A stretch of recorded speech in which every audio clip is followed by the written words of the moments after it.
West Asia is teetering on the edge. US-Iran tensions have reached a boiling point. Military maneuvers, diplomatic standoffs, they've dominated the landscape.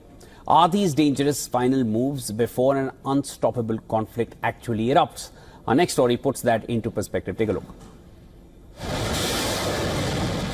West Asia stands on the precipice of dangerous escalation.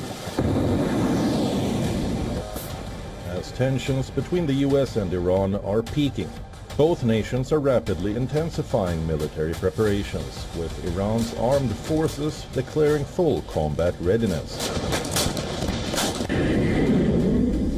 And the US deploying advanced missile defense systems and heavy firepower across the region. The specter of war grows larger with every passing day. Iran's military leadership has issued stark warnings to adversaries, emphasizing its readiness to counter any threat.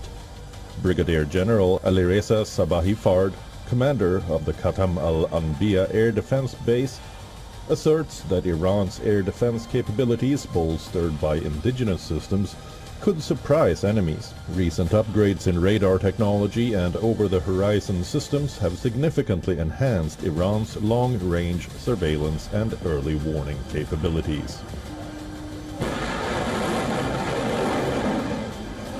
The US intensifies its military buildup. A second THAAD missile system has been deployed to Israel.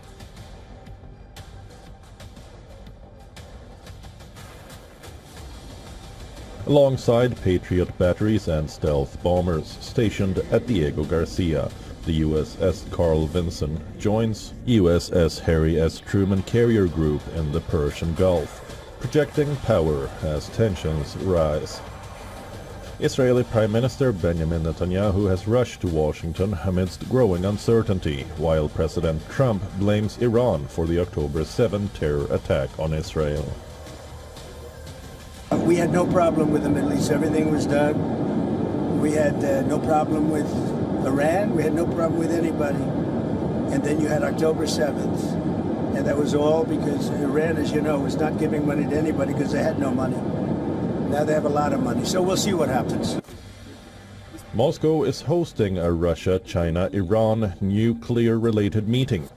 Both Russia and China warned the US against military action. Moscow says it is willing to help reduce tensions between Washington and Tehran. Supreme Leader Ayatollah Ali Khamenei has placed Iran's military on high alert while issuing warnings to neighboring nations, including Iraq, Kuwait, UAE, Qatar, Turkey and Bahrain, not to cooperate with US forces. Tehran asserts that any such cooperation would be treated as an act of hostility with severe consequences. Despite the escalating military postures, Iran has expressed openness to indirect negotiations with the US regarding its nuclear program, preferring intermediaries like Oman to facilitate dialogue. However, Tehran remains steadfast in rejecting direct talks, viewing them as yielding to American pressure. Bureau Report, WION The World.